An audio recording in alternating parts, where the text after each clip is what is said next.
umkhulu umsiza lunch ayilungisele ibandla uyathanda ukuthi abantu bayodlula kwakhe bazokwazi ukuthi bazothola ilunch ayilungisile. Haleluya. So siyacela nje ukuthi ikhona ngamandla wonke maphuma inkonzo siyodlula lapha ekhaya kumkhulu umsizo. Omunye akakwazi nakamkhulu uzokwazi ke namhlanje ukuthi umkhulu uhlalaphi bese sishare naye lunch ayilungisile. uNkulunkulu angibusise enene. Siyabonga. Amen. Isikhathi samanje bazalwane siya ezweni lenkosi. Tate kimam yaka kawena utwanetwi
Jehovah Jireh, our Father, our Savior, the Father of our Lord Jesus Christ.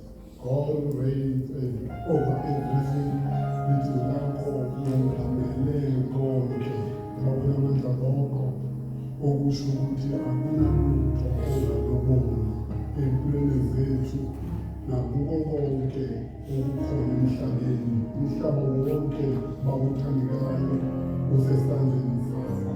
Ubona konke, ubona iy'nkathi zonke ngesikhathi sinye.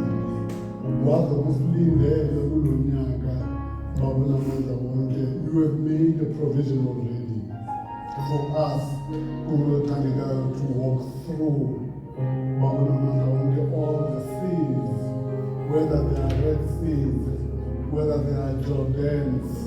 Babona amandla wonke, you have made a provision for us ngoba babothandekayo awumkhiphi umuntu iGibhithe ungamazi uyongena kanjani eKhanani.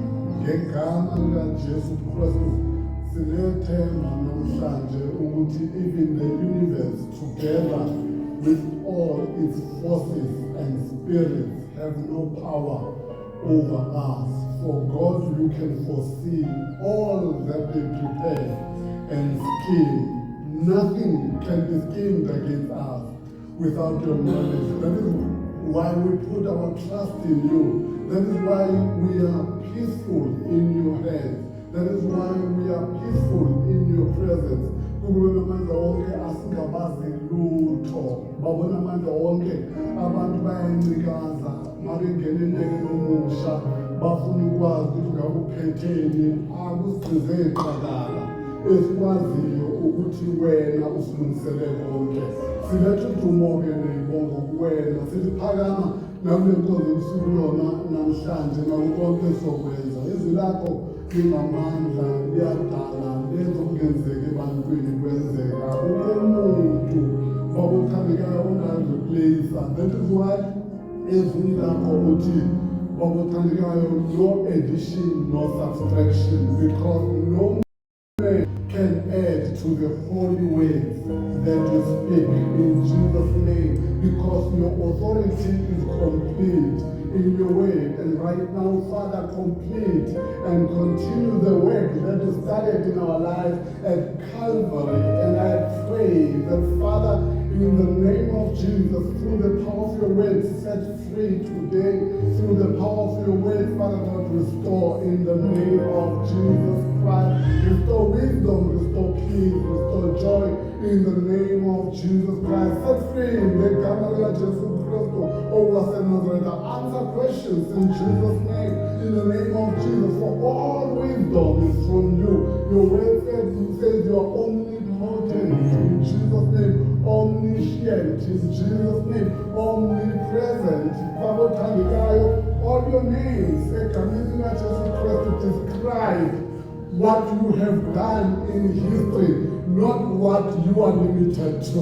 And we thank you today that today, Father God, as we proceed with you, we will be able to give you new names according to the experience that we shall have with you. And we have faith in Jesus' name. We have faith in Christ Jesus that you will be revealed in our lives even in 2026. And Father, the revelation shall proceed and shall unfold in the name of Jesus. For you are God of new things. It is like, behold, I'm making a new thing. Shall you not see it? And do not dwell on the things of the past. Now therefore, Father, I commend Jesus Christ to us another. Siyakholwa futhi ukuthi amaGibhithe esiwabonile ngo-2025 asizobona kulo nyaka ngoba lisho njalo izwi lakho, ngoba lisho njalo izwi lakho.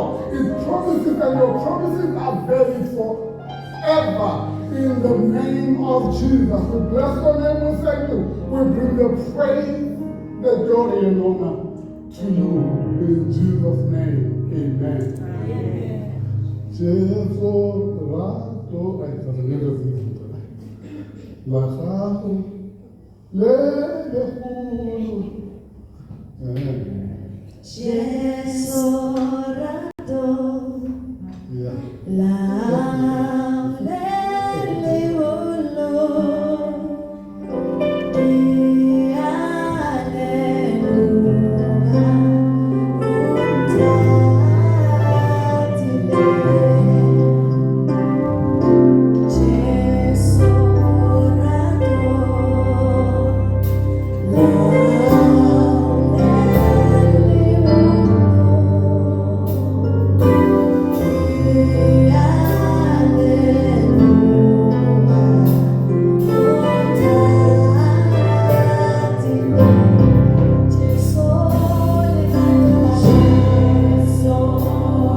Mahlangu ngiyabingelela.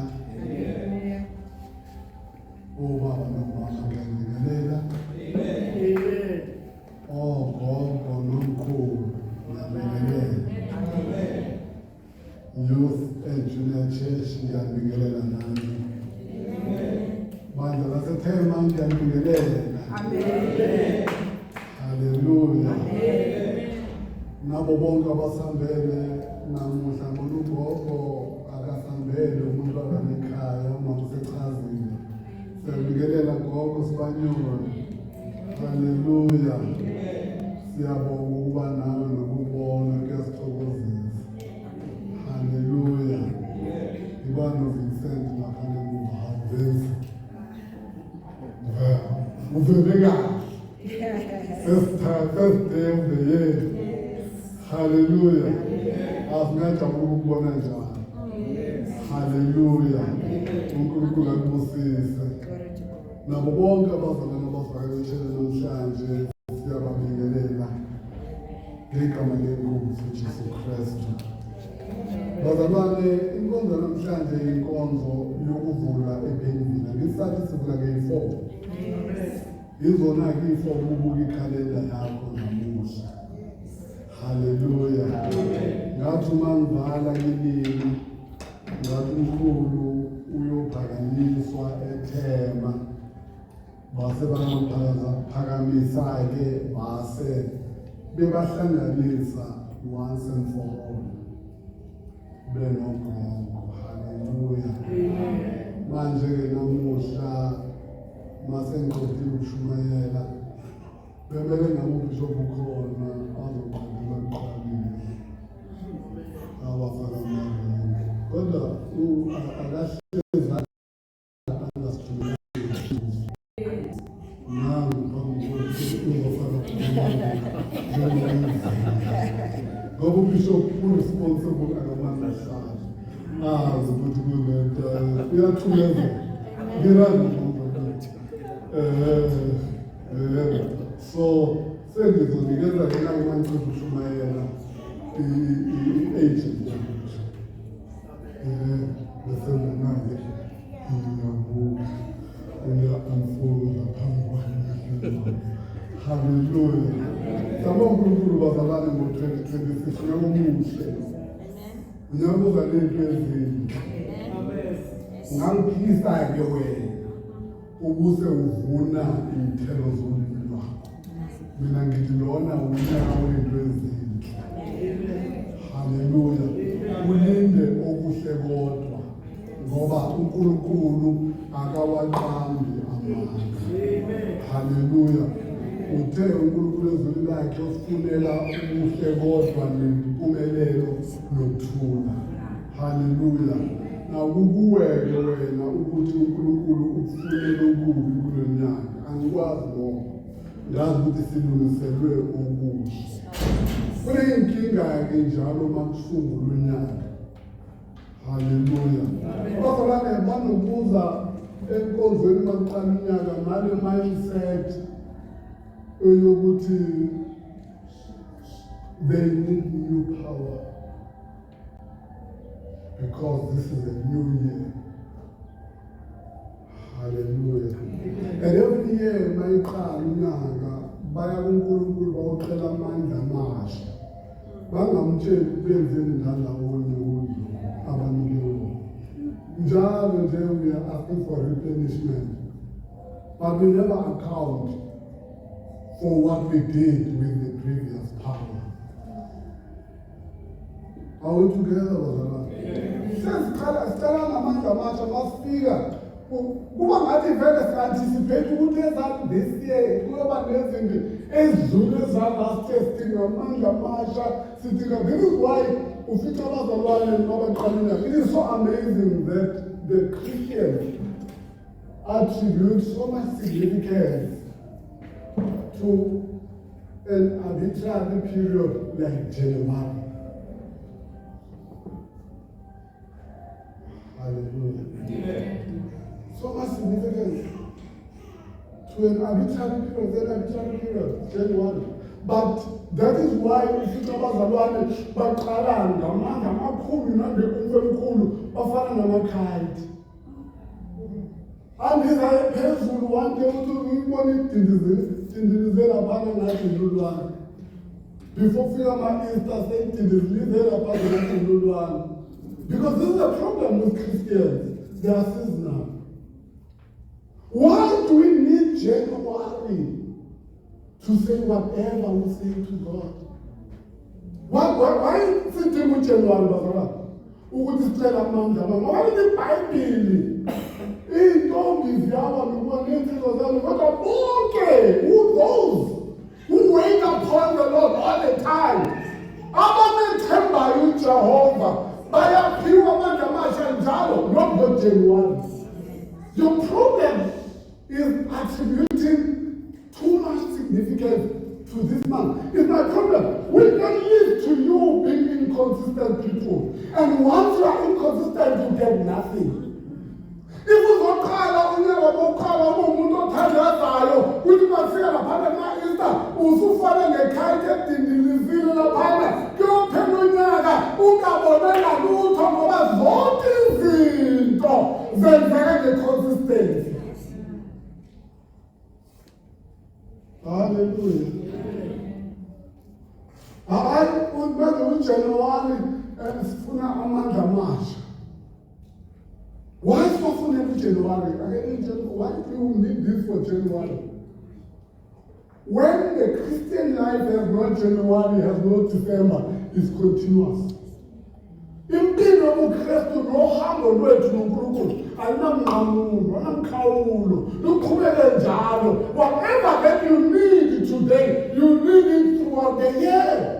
That is why soqala unyaka sonke sathenga inkonzo. Kuyothi baqala kungena usuku bese kuyanyamalala abantu. Bathi ngoba abantu bakaJanuwari baningi. Nasey'kolweni zobafica bagcwele.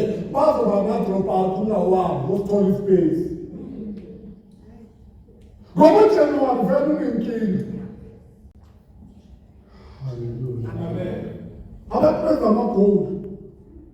Bazothi masekuhamba unyaka wonke njengoba banamagoli beza namagoli amaningi ufuna ama-goals amaningi bagcina ngokusitshela wona.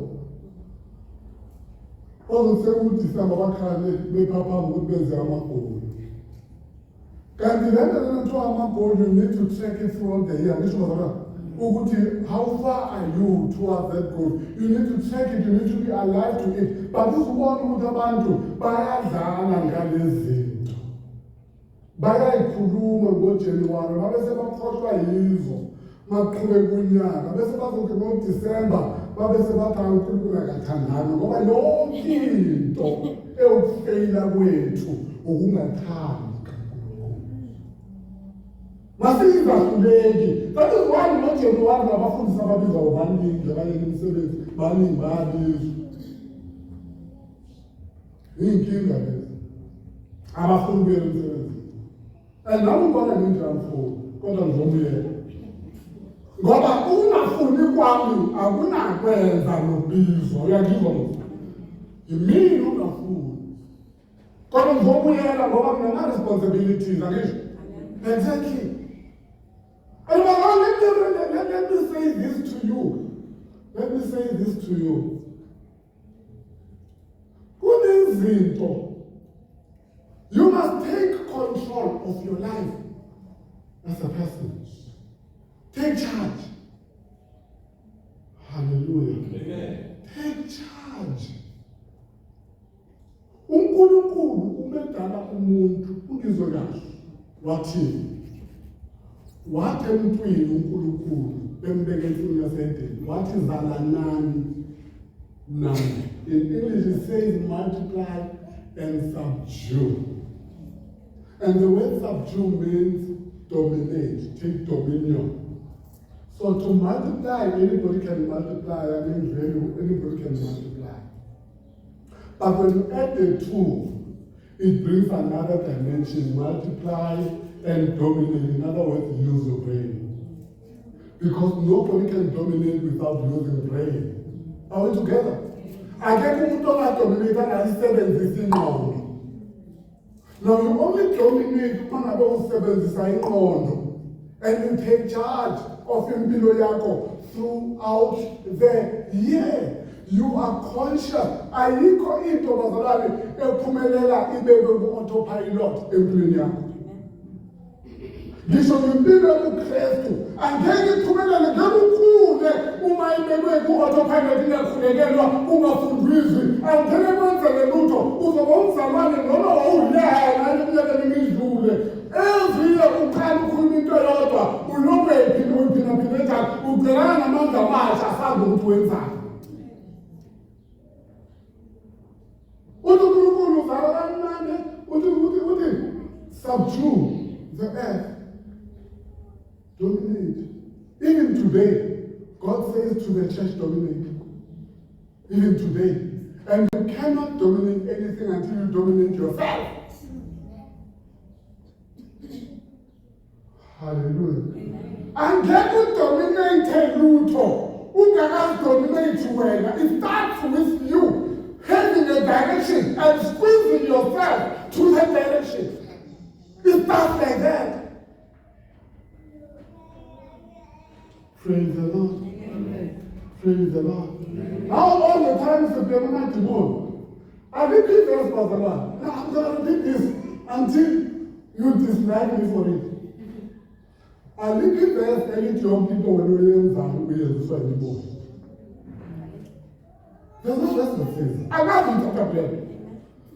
We have a problem when we don't want to take accountability to blame me more. Umuhlulekile esikhona kubhema imimoya.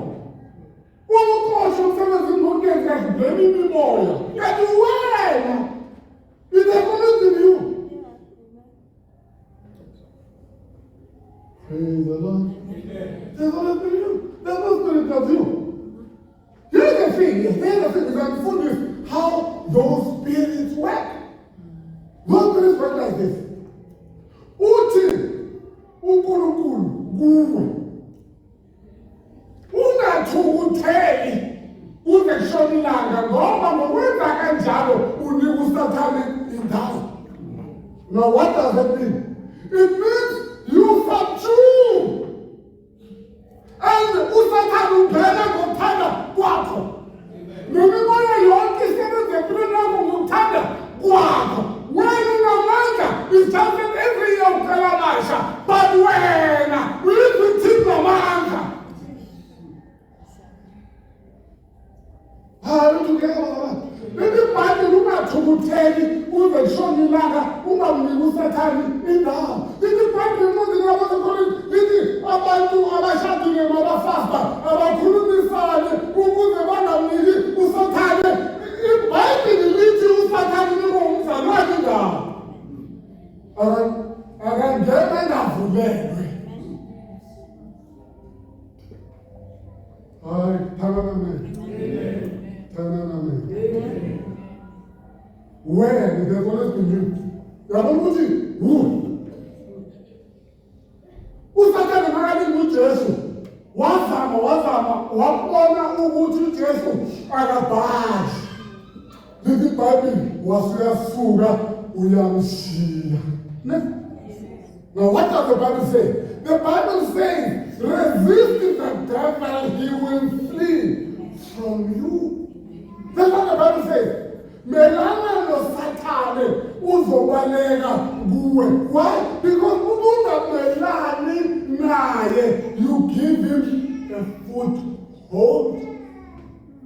Now wena unamandla. In case you have not realized. And I'm introducing the power that you have in your life. You have power in your life that you don't use. And every time, over January, I've never seen people are so obsessed with new power because they think there's something unknown. There's a fear of the unknown for January because they say, we don't know what's going to happen this year. Of course you don't know. But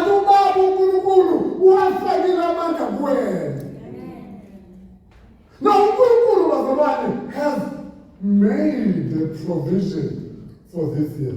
Amen. He was in 2026 before you. Oh, yes. Huh? Amen. uNkulunkulu ufike ku-2026 wena ungekafiki. Umuntu happy uduka ama-cricket uyakwelcome because he's been there for a long time. Akafiki nawe koskathi nokucala ukuthi uNkulunkulu ufika nathi. Kunale ngoma kade naZungu ethi uNkulunkulu ungena qala enkingeni. Yes, ungena qala enkingeni. Wena umuntu ngisenkingeni uNkulunkulu has been there already. Uthi mina umzalwane wangicela ngalathi about my accident. Uthi ngithi mina no ngishishwe iqolo for some time. Uthi uma ngiphendula uthi that must tell you ukuthi angel ekuvikele ilimele eqolo. The angel that made sure ukuthi uyaphila ilimele eqolo, that's why unaleyo ngeqolo. It's a sign yokuthi kwenzakaleni the angel that was protecting you in the time. Because God ungena qala entweni bese wena uyafika ucabanga ukuthi wedwa. Hallelujah. Now you've got amandla unnecessary. Lithi iBhayibheli wena onikeza uSathane indawo. Let me teach you something, brother. Let me teach you something today. Because you are never a victim. You just have victim mentality. But you're not a victim. But unfortunately, you are as strong as your mindset is. Unfortunately, when you make yourself a victim, then you become one. Hallelujah. When you become, because it is your responsibility to be fine. Are we together? This responsibility and your duty and your power to be fine.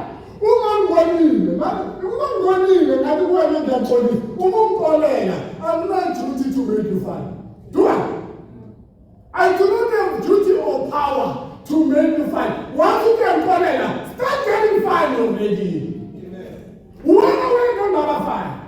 I didn't get my hands to be fine. I'm going to fool this to Hallelujah. Amanda kuwe ukuthi ube right. Kala wena ukhulumisana nawe. Kunezinto engizisho kuwe ngifinyelele ebazalana. Kunezinto engizifinyelele ngazo. Wena unendlela yokufinyelela.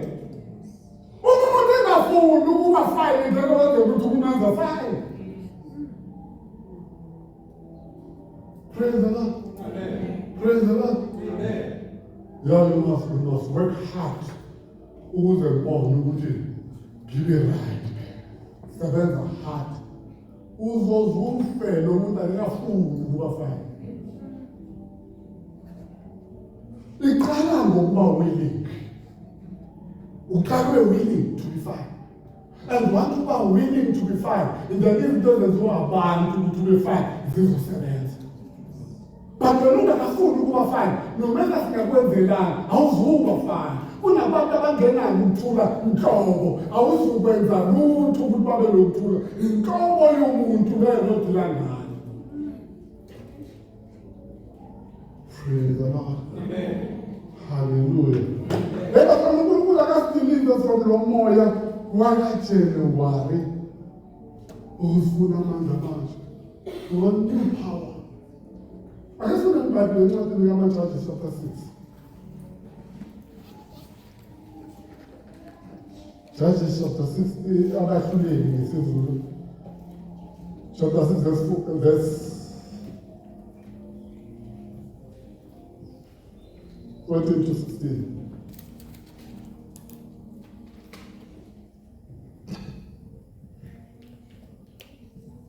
uJehova wambheka wathi, hamba ngalawa mandla akho umsindise uIsrayeli esandleni sakwaMidiyani. Angikuthumanga na? Wathi kuye, oh Nkosi, ngiyakumsindisa uIsrayeli ngantoni na? Bheka umndeni wami umpofu waManase, mina ngingomncinyane endlini kababa. uJehova wathi kuye, impela ngiyakuba nawe, uyakubabulala abakwaMidiyani kungathi bangumuntu munye. Amen. Hallelujah. Bazalwane, ukukhuluma noGideon. uGideon uzungezwe uMidian. Hallelujah. Ungazungezwa. Uba ifithi uzungeziwe. Isimo ungasazi qhamukile. Ngesikhathi ulala ntambama uvuke ekuseni uzungeziwe. Kwesikhathi uvuke ekuseni kushona ilanga uzungezwe ukufa. Ulala ungaguli uvuke ugula. Ulala kunendaba ezinhle. Uvuke kunendaba ezinhle. Uvuke usuzungeziwe. Yazungezwa. Lithi iBhayibheli uMidian bezungeza uIsrael akakwenza lutho. Lithi iBhayibheli uIsrael bemsaba uMidian ngalendlela ukuthi bekenza nezindle emagqileni. Hallelujah. Nasemakhafeni azama ukuyifihla from uMidian ngoba konke uIsrael bekathi uyakwenza uMidian bekudestroy. Uma ethi uyatshala uMidian befika destroy konke. Hallelujah. Lithi iBhayibheli konke lokhu kwenziwe ukuthi uIsrael bekonile kuNkulunkulu. Right, bazalwane? uIsrael bekenza ubewonile kuNkulunkulu, bengesiwe umoya omubi. Israel bekonile kuNkulunkulu. Lithi iBhayibheli amaMidiyani ahlanganyela nabanye ukuthi bahlasele uIsrael. Na uNkulunkulu uya kuGideon ufike utshela ukuthi you are the mighty warrior. Gideon what a greeting. Greeter ngokuthi he is the mighty warrior. Gideon doesn't believe it. How am I a mighty warrior? How am I a mighty warrior when mina no-Israel sikulesimo esiyiso? Yazi isimo siyakwenza umzalwane ufile ngathi awunamandla. That is why abaningi bethu siyazicela amandla. Ngoba isimo siyakwenza ungabaza amandla kuwe. Isimo siyakwenza udawuke izimali ezinkulu kuwe unalo losenzweni ungabe kusenza ungazwakali ukuthi lithini. Ngoba isimo siyaba njalo njengoGoliath phambi koDavid.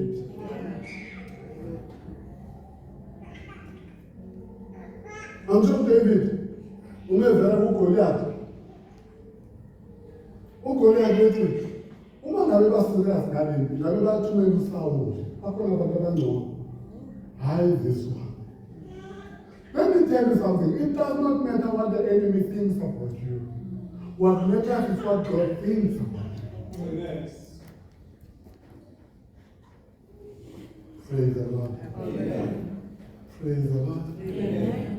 Lithi nje uNkulunkulu uthi kuGideon uzohamba ngamandla onawo. Awekho amandla amasha esizokunika wona. Uzohamba ngamandla onawo. Why? Because the man engafaka wona from the onset usindiswa. Ngawofanela your entire Christian life. Ayinomuntu ngoDisemba ibisiyasukhuleka ngoJanuwari. It doesn't matter. uNkulunkulu wasiza uthi uNkulunkulu uthi uJesu angilishini ndodwa. Ngizokwamukela amandla hayi ngoJanuwari. Ngizokwamukela amandla wena sefikile mina. Ngizokwamukela amandla. Lawo mandla are suitable for all situations. Enohlangana nazo irrespective of the year. Hamba ngamandla onawo. Muthi uthanda buva ukuthi kazi ngomanje kube ngathi ukhweshina amandla kamoya kuwe. Elithi iBhayibheli mkhulu kunawo wonke imimoya ekhona ezweni. Kanti iBhayibheli uJesu mekhuluma ngemimoya. Uthi umoya uma uphuma kuwe uyahamba ugcwale inkani, ne? Like goes to the wilderness, right? Lithi iBhayibheli uma uphuma nomoya awuhambeli futhi. Uyajaxeza ukuthi usale wenza. Sizwana bazalwane. Uyajaxeza ukuthi usala wenza. Lithi iBhayibheli uyaseyibuya ngemini. Lithi iBhayibheli Here's the key now for these spirits. If the place is vacant, they will enter. What is the vacant? What does vacant mean? Akuna moyo indwala omkhulu kunasezweni. Umengekho lithi phambili azobuya seyiminingi manje. Why? Because ikoshwe abantu bebebeka izandla hayi olomphakathi kuwena. Abantu abastrong bazalwane, abantu nomoya osebenza from inside out. Lokho abadepende bekwena izandla lana.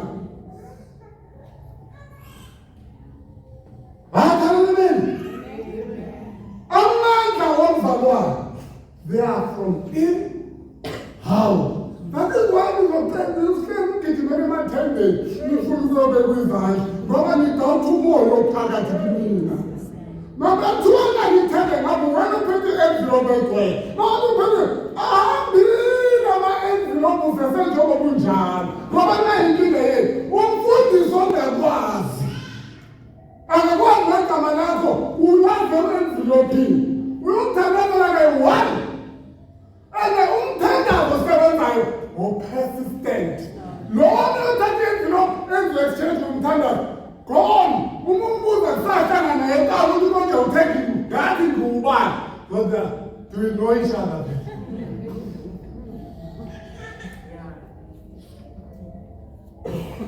Then Rubabi also Governor in King. Ungabazamandla kuwe. uNkulunkulu awafake kuwe when you were filled ngomoya kaNkulunkulu bazalwane amandla kuwe. Amandla kuwe. Musukuba i-victim la. Mufuna ukuba i-victim kuba yiyo yonke lento. Lo nyaka lona uzoba yilento wena ozibiza. Unamandla wokubiza izinto zenzeke. Uyanizwa? And lo nyaka uzoba yiloku wena noNkulunkulu. Lithi iBhayibheli muvumelana noNkulunkulu, nivumelana nanoma yini lizokwenzeka. Now, here's the thing here, bazalwane. Angeke ngibelana ngithi lona unyaka wamani, unyaka wempumelelo. Here's the thing here, here's the thing. Lithi iBhayibheli, you shall reap what you sow. Ngizotshela uNkulunkulu njalo wempumelelo kanjani. Kamba manje bantwini bayodlula umbukelelo. Cha, angazi ngeke wakuwena. Wena ongazi. Umthetho kaNkulunkulu, umthetho kaMoses had one element ebizwa communal. Asisho about communal aspect. That aspect of communal, yona engakhuluma ngayo mina. Ngithi lona ebandleni. Unyaka 1. Wona ungakhuluma ngawo. But uthi wena empilweni yakho akwazi ukuphi. Wena noNkulunkulu ekwazi ukuthi ukuphi. Akwazi ukuthi ukuphi. Abanye bayinvestile, abanye bayinvestile, abanye batshali, abanye batshala. Wena ufuna umsebenzi, ungaye ufuna umsebenzi. Ngoba ngesikhathi uthi umsebenza ukho, khona abawutholayo. Khona abawutholayo. Manje njengodlula umuntu umsebenza ukho, khona abawutholile. Abanye abantu ayikhofishi nonabo. Bawutholile.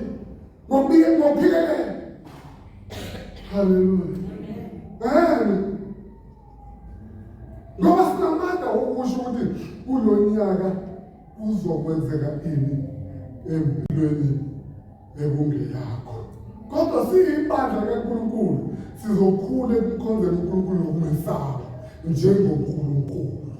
Sizofuna ukuthi asabule simazi. I preached in this church last year. I said indaba yokuzembula kukaNkulunkulu akuyona insumansumane. Yinto ebeyenzeka esikhathini esiphila kusona. Yenzeka ebandleni simbone uNkulunkulu ebandleni enza izinto. Ngoba ebandleni iselaboratory lapho kumele kuboniswe abantu amandla kaNkulunkulu ukuthi ayasebenza. We are in the lab here. Uzeke uyahamba uthi mina ngijale ukuthi empilweni yakho kwenzakalani. Angazi ngayazi nakaniwa. Hallelujah. Now, you need to be consistent. You need to be consistent. Praise the Lord. Trust amandla uNkulunkulu awabeke kuwe. And then you must control what you can control. And leave everything to God. Because you plus God are a whole. Whoever without uNkulunkulu awuphelele.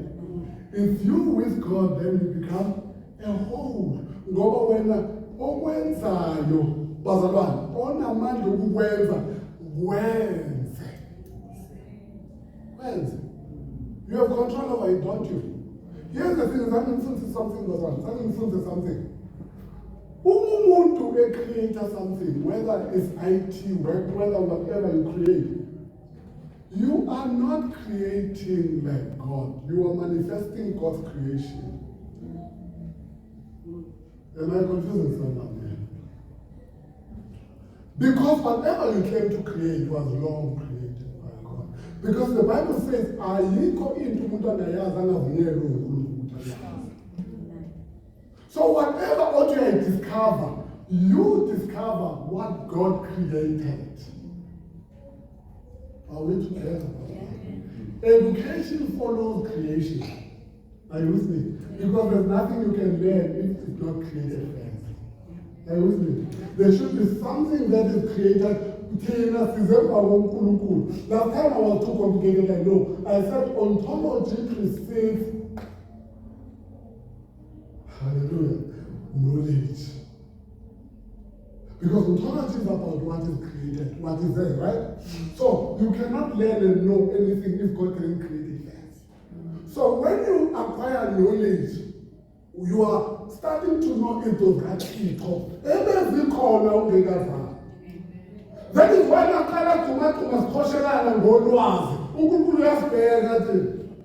think they are creating something new.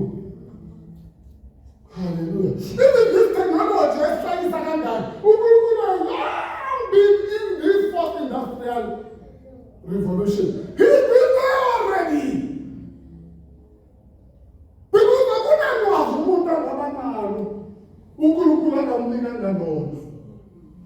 that is why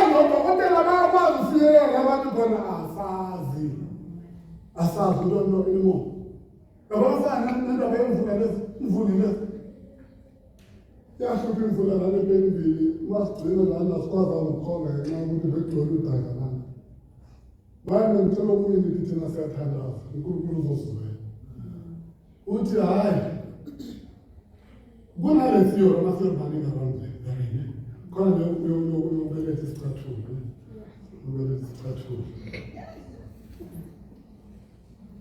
Hallelujah. And I will not say it does not work, because if I say it, there's no scientific proof. If it doesn't have scientific proof, does not mean they are not true. They've just not been proven. And there are many things that they call you which have not been proven. It's just not been proven. It has not been researched. That's what it means. Right?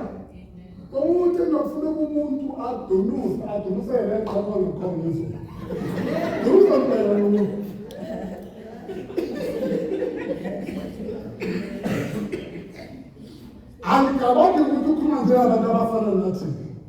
Ngoba imvula izothukuthela ife. What are you showing me?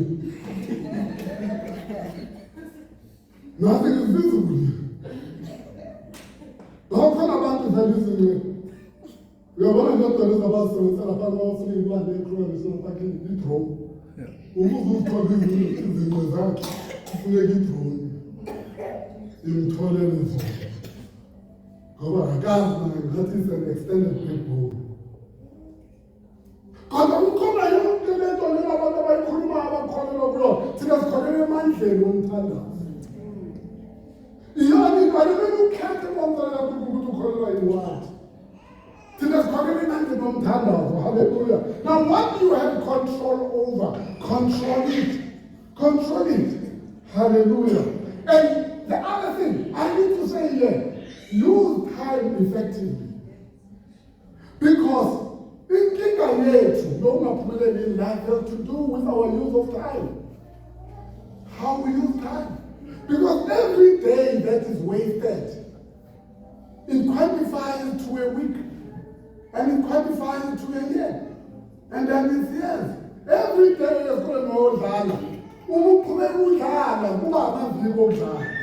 Every time umsebenzi umsebenzi wakho kuya accumulate uyofika isikhathi la either you are under pressure ukuthi wenze wonke ngesikhathi esodwa or you are in trouble, you lose your job. Bese uze lana enkonzweni uzositshela izitori ukuthi ibhosi yakho hazi bekuzondile. Bazongena ivangeli esinamanga phela thina uthi wazi kahle ukuthi uqoshela ukungasebenzi uzotshela kahle ukuthi uqoshela ivangeli usathane vele unjalo kuwena. Hallelujah. Everyone, use time effectively. Usaqala January, monitor your progress. Ungalindi kuze ufike December bese ngathi uzokwenza ukuthi nokuthi babese bathi awuperform bese uzositshela ukuthi nokulingile. Ngiyatshela mina ngathi uma ukhala kimi ngomunye umuntu ngizosupport but ngizothatha le-decision. Ngoba there's two sides to every story. Wena ngoba ngiyakuthanda umuntu wami uzokusupport but ngizovula kancane because everything that we hear is tentative until we hear another side. Everything engikutshela yona ukuthi bangenze yona samani ungenze yona, take it as a tentative version. It's a version. Wena ngithatha njengeqiniso uhlangane nalo nomunye umuntu umqhubele. The day uyombuza nomuntu akutshele ukuthi ngenzani uzoswazi. Ngoba sonke besiripota istori siripota lemele esikhulizweni. Hallelujah. You must write time. Gibeni isikhathi. Isikhathi singagibeli wena. Gibeni isikhathi. Hallelujah. Gibeni isikhathi. Hallelujah. Be consistent. Do everything that you need to do consistently and take care of yourself. The Bible is trying to not to never ends. Izenzo 20 verse 28. Asifunde Izenzo 20 verse 28. Bese ngiyaqeda.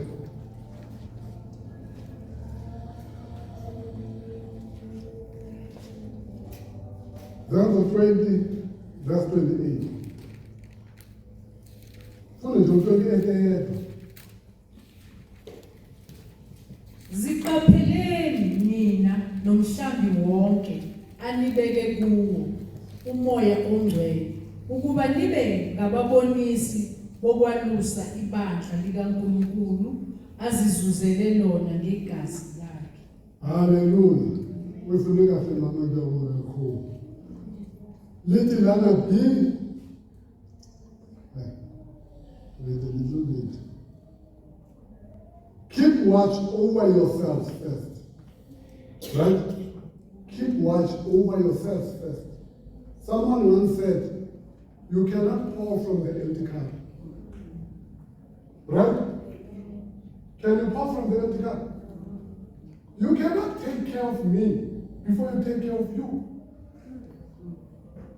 You cannot make me well if you are not when I'm calling Yahweh. Who is I?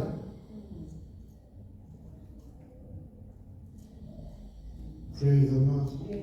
Keep watch over yourselves and all the flock of the Holy Spirit has made you. The Holy Spirit has made you overseers. Be shepherds of the church of God, which He bought with His own blood. Zinakelekeleni yabona mntazana inkinga yethu iyodwa ukuze neglecta thina. Your wellness is important. Your wellness is important. Hallelujah. It is important ukuthi ube well. Inkinga lento yokuthi omunye umuntu responsible ukuthi wena ube well. Inkinga lento. Yabona abantu laba bazoshada nabantu abashada laba it is appropriate now because they say lapho manje ngitshela umshado. yabona umshado akusiwo abantu abafunana ne-happiness. Are you with me? Umshado akusiwo abantu abafuna i-happiness or abantu abahappy abafuna someone to share happiness with. Are you with me? Ngoba umuntu unhappy waze wamshada uyobheka wona nge-unhappiness iyakhe siyefu usitudo omtholeni nawo. Yabona bona ushada umuntu iza nenjabulo yakho uzoshera naye injabulo. Ungazofuna injabulo kimi ungenayo cha umuntu ngiyithatha.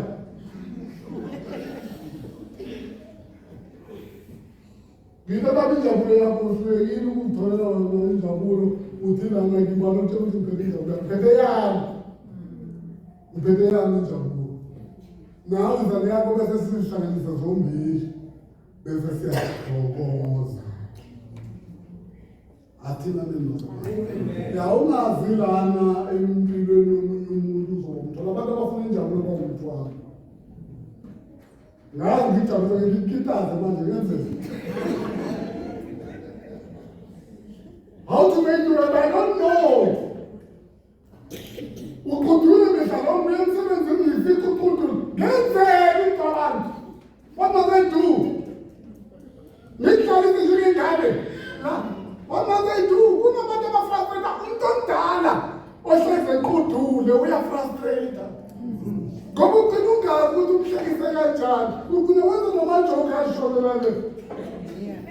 Ngoba uyaqitshile, uyadisparate, awazi wenzeni ngabe umuntu nangumuntu. Akunamuntu ophathekile nezibra.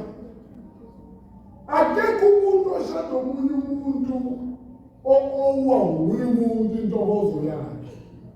Akekho umuntu okwenza omunye impumelelo emshadweni. Emshadweni masingena uza namaphupho wakho ngize newami. Awekho amaphupho afayo. Siyasapotana emaphupheni wethu. Akekho ofika lanantela iphupha libalulekanga me and the head. Uyisitoko sengulube. Uma ubulala amaphupho wabantu ubulala umphefumulo wabo. Let me teach you something. Umuntu ushada naye athi nganginephupho lokwenza ukuthi nokuthi nganginephupho lokuthi mina empilweni yami ngizozungeza umhlaba wonke. Mina nganginephupho ngizothokoza ukuthi noma ngingadlula emhlabeni mangathiwa ngidlula emhlabeni ngizenzile lezo ngiyakuthembisa ngizozibumba ebhokisini. Awuna right yokudeprive abantu into zabo. Umuntu ethi ngishada nawe ngangifuna ukuba udokta. When you happen, ufanele uqhubeke nokuthi abodwa. You happen. Hallelujah. And if it was only we happen, when we happen, kuba khona abanezisu. We happen. Bese kuphazamiseka iphupho lomuntu. Umuntu uphendile ukuliphazamisa ngalo lomntwana osekhona. Umuntu ukuthenga amaphupho walomuntu abe aphatha umntwana manje.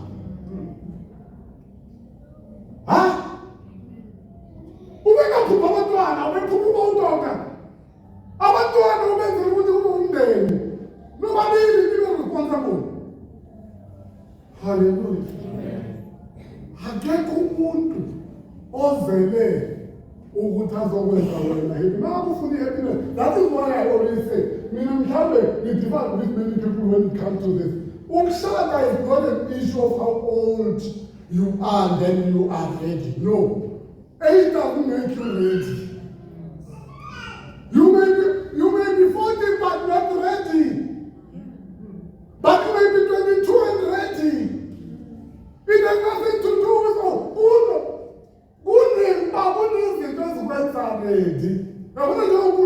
When azodala umuntu wamlungisela empilweni yaseDen, right? IBhayibheli wenza kwaba nelanga kwaba nayo yonke into wamakaqeda wathi asenze umuntu. Now everything is ready. Kunempilo yaseDen siyazi ukuthi uzodlala. When that's what I'm talking about. Hallelujah. Ngoba thina somfanekiso kaNkulunkulu senze izinto njengaye. Praise the Lord. Now that's what it's all about. Akekho umuntu oshada omunye amshadele. Yabona mkhulu wakhona amandla ethemba ne. Mhloka sivana. Ngithi mina uthando uNkulunkulu alufuna kithina siyibandla. Uthando lwaseKalvari. Olungakhethi ibala kamuntu. Olungakhethi mzalwane, olungakhethi Muslim. Angithi mina emindenini yenu umuntu waba yiMuslim nasese umuntu umndeni. Wazoba umuntu kasheba nasese umndeni. Akulona uthando lwesiphambano. Uthando lwesiphambano bengibiza inyosi from all igama. Ibizele ndabano izangoma nako konke. Maka ngene izangoma lana zifike lana zihlale lapha emuva thina abazalwane sivanerable. Njengoba ngikhuluma ngaye kuthiwa umthandazo ufanele uvalwe. Why? Ngoba sekukhona ilisting lizosiphelela ngomoya. Nethekelela engikhulu kini. Manje ama-listing lamela yethu uma ufuna umthandazo. Yebo bashonephi uma befuna umthandazo. Nina manje senginokhiye uvulela abantu bathandaze nokubavalela abangathandazi. Nothanda kukhiye benze lo umusa kwanini. Kanti ngiyenze nonceba nje. Ngivumele umusa. Sisho singayimini lento sisho. Hallelujah.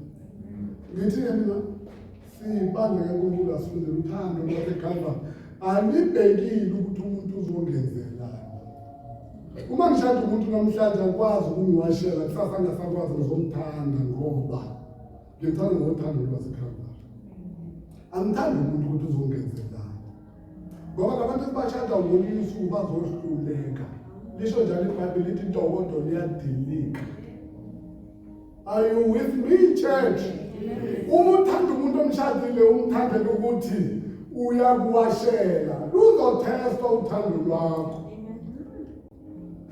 Bawuthesta uthando lwakho. Angabasakwazi ukwazi. Adinge wena ukuthi wenze indlela besikulu. Uma ushada sibuze lo mbuzo ukuthi lo mama omshada ombele newithi yakuthi uzokwazi ukubuka na masebenzi. Asikugani romantic phela. Unensuku lokubuka noma kufanele. Uzobiza ngoba next door. Manje umjakazi umbele ukuthi hey. Mangathola umuntu akakwazi ukuyihambela ngizokwazi ukubuka. Uzibuze impenduli. Ungamtsheli. That is why we look at the Makaku and where your father. You must worry, blood. You must worry because I am internet. Sishatene bazwele zathe ifeni nasekuye kuhleni nase. Anasazi isikhuluma ngani masonja. Manje kumnendini naseku asazi isikhuluma ngani. Umnikazi wempilo wazi ukuthi isikhuluma ngani. The content yalamagama iphethwe nguye. Uyabheka mawushada ubeka noSmile hata asawubona. Sibawubona ngithi. Yes. Utshela thini? Umnikazi wendaba uyayazi. Kodwa umzimba lisho njalo iBhayibheli lithi intokodo liyadilika. Asazi lofika nini lana ngasakwazi ukwenza iwashing. Asazi lofika nini lana ngasanyakazi ngisho kubhedeni. Uma ngabe ushadela ukuthi lo muntu lona yo ngicabanga ukuthi uyashisa masebhedeni. Intokodo liyadilika. Intokodo liyadilika. Uzokwenza nini lana ngasakwazi ukuphendukela. Lo muntu wakho orihambi lakho leli omuntu vele ulicabanga ngoba namahambi intokodo. Yes. Intokodo. Nginobabuka ngibuza ukuthi mase kavukile lefumo uzozenza. Uzangale lefumo kwazi izosinda bra. Into eyibeauty sesemncane iba yinkinga usumdala. Iyafana nezinto. Zaba nenkinga abawufundisani manje ukuthwala. Nemfuwa lezi nephanga lezi ziyafika lento sekuyinkinga ukuthwala ngoba umuntu indokodo liyadilika. Bese ngibhizinisi izinqo ngoba ucabanga ukuthi umfazi isinqo. Umfazi isinqo umuntu. Izimo masezivela zizopruvela ukuthi umuntu uyagula njengawo. Bese ngithi uyofuna abanye. Ne? Uthi wenza succession planning. Ngoba ubona ngathi useyahamba emhlabeni. Akulayi uNkulunkulu. Akulayi emuhle. Amthini. Umongisile athi lezayifungo wazenza. Ngiyazifuna it's time to deliver. In good health and in sickness. Washo ngikhona. Time to deliver, bra. Musa kubaleka wemkhulu. Mase sifikele lezo sikhathi deliver.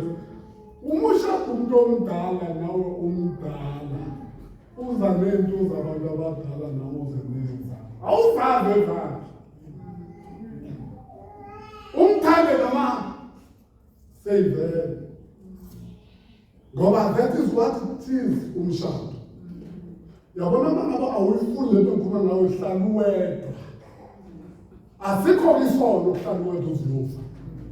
Asikho isono. Abazali banomcabanga ukuthi umuntu nomuntu kufanele ashade. That's not what God said. And what you talk about for you to be independent, because men were independent at some stage. You must be independent. Means one, you could have mentally retarded. But you have to give me that for the rest of my life. You can't come and through my letter. The second son, so. Hallelujah. You can't be independent without getting married. You don't need marriage to be independent. Hey,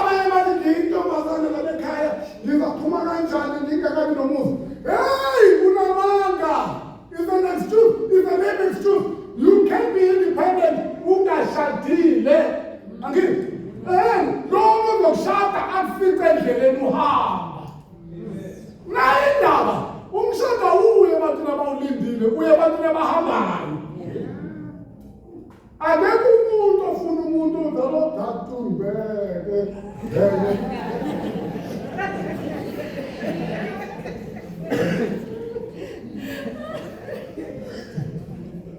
Ngeke sikhona wena, ngeke sikhona.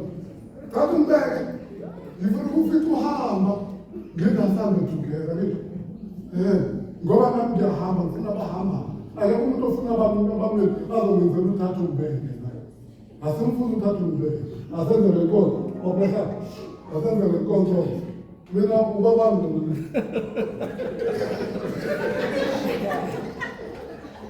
No, for me. Ubaba wami so uNkulunkulu provide. God has provided. So take over my father. Take over. May God bless you.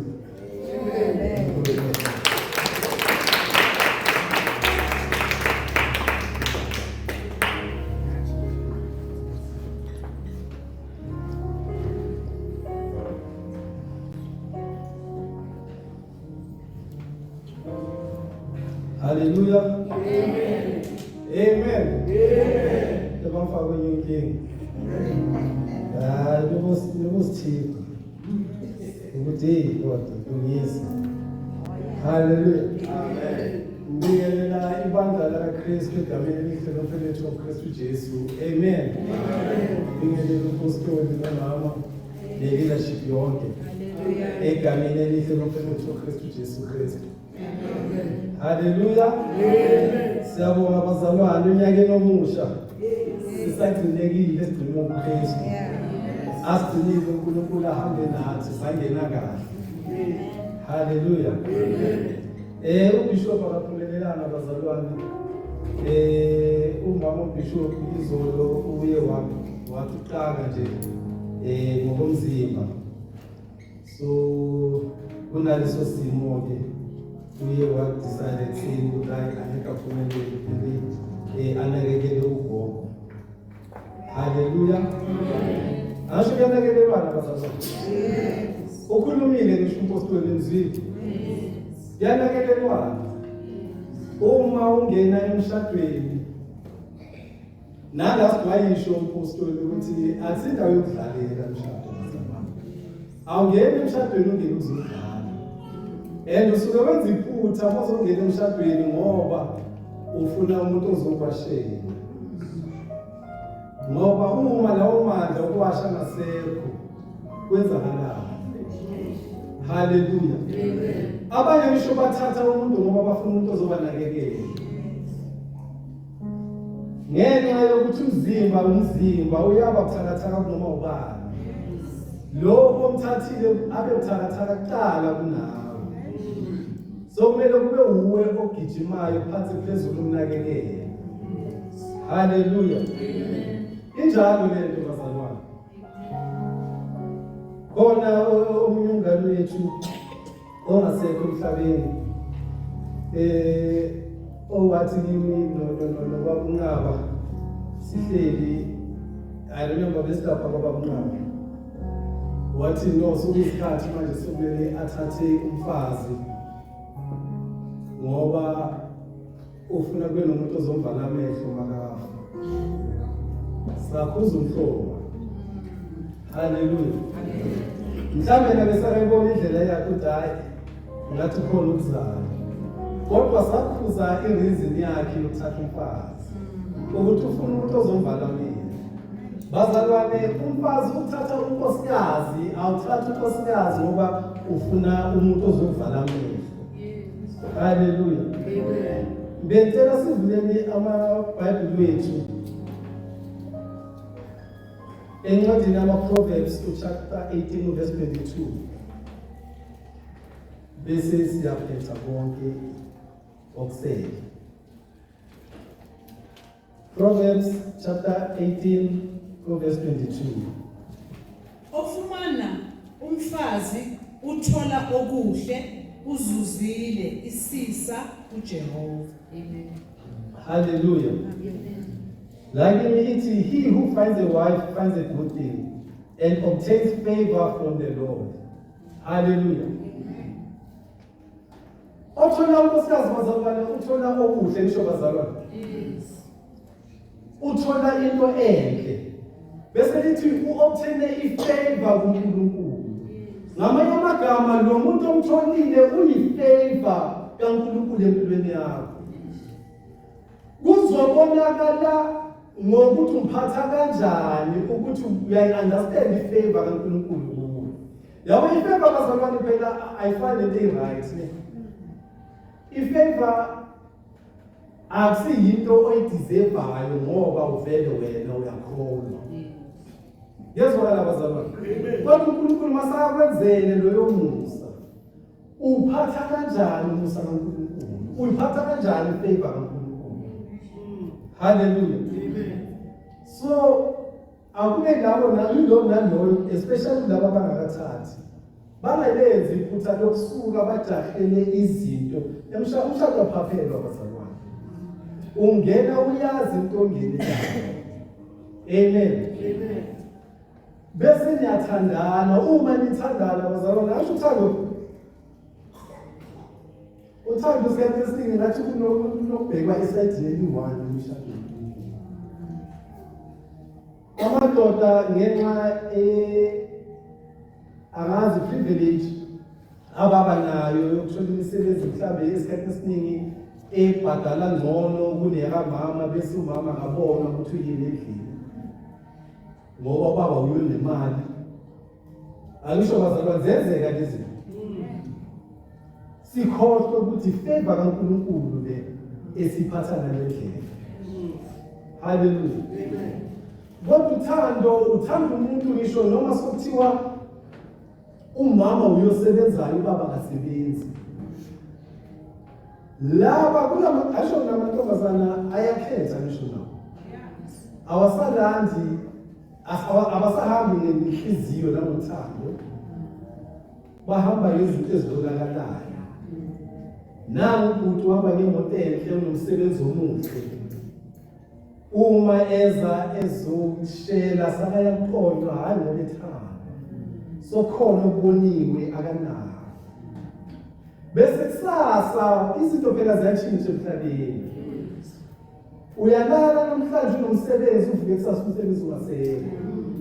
Uphele umsebenzi.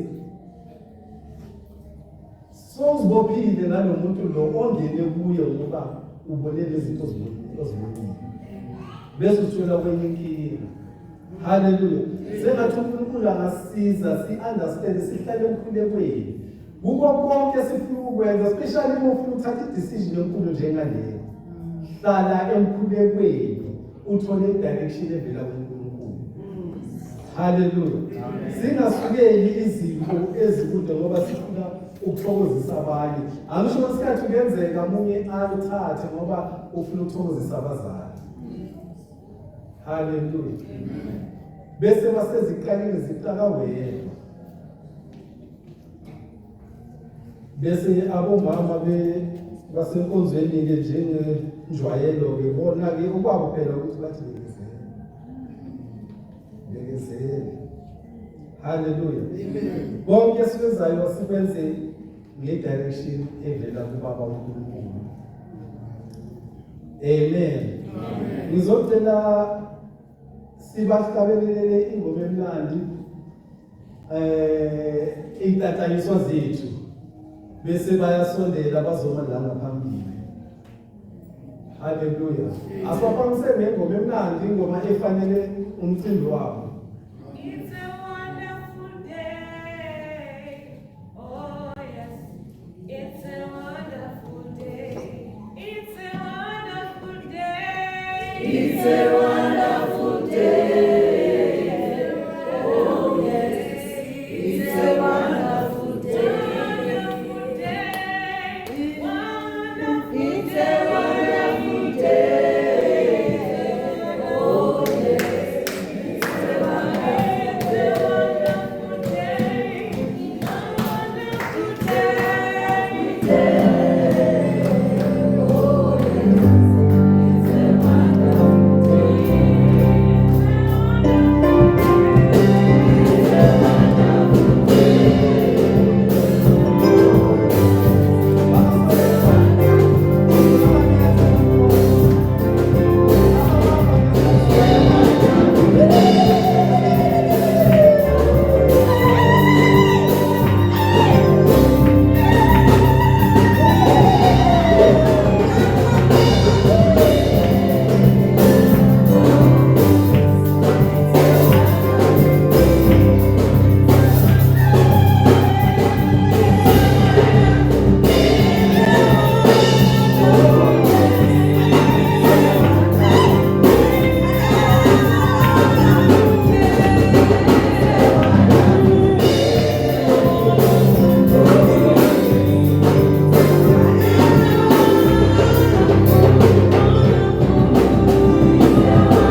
Siyabonga bazalwane. Zama kanjani? Oh.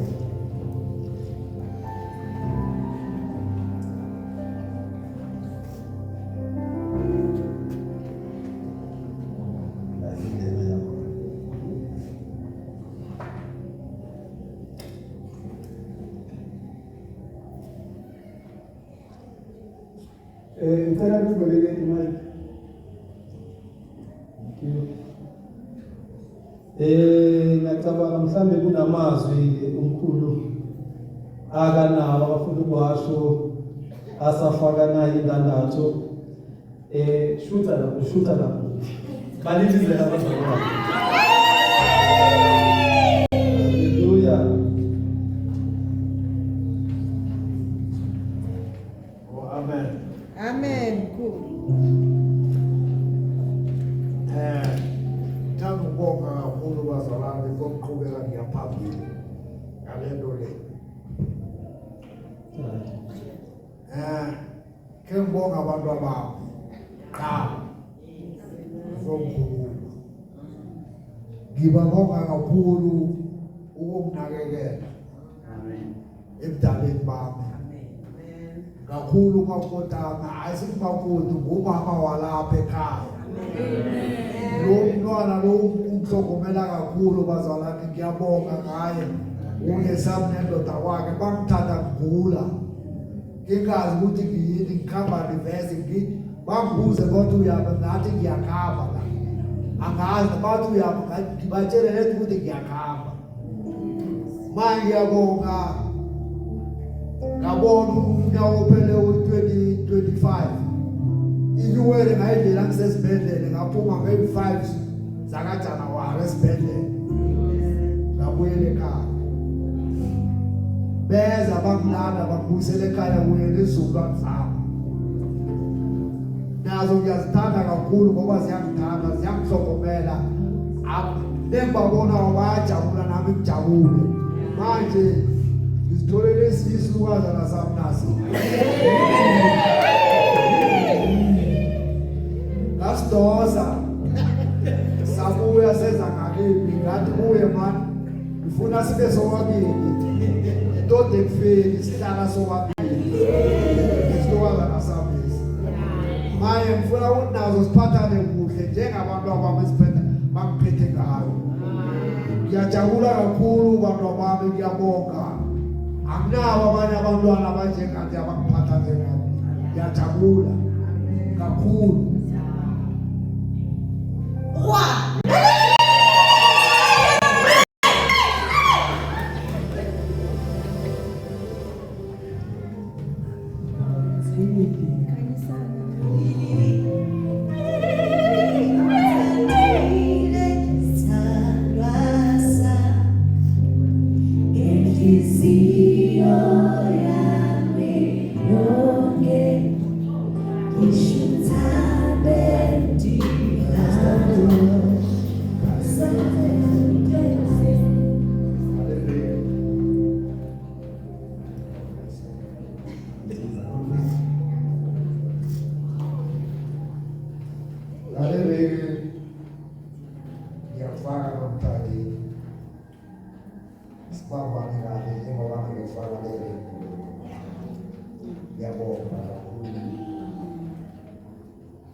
Ngiyabonga kakhulu bazalwane ngibona abantwana bakhe bamseka kakhulu ngicela bahlale bamseka bangamlahli bangamkhohlwa ngiyabonga kakhulu ngathi singaphathana kahle bazalwane sihlukaniswe ukufa ngiyabonga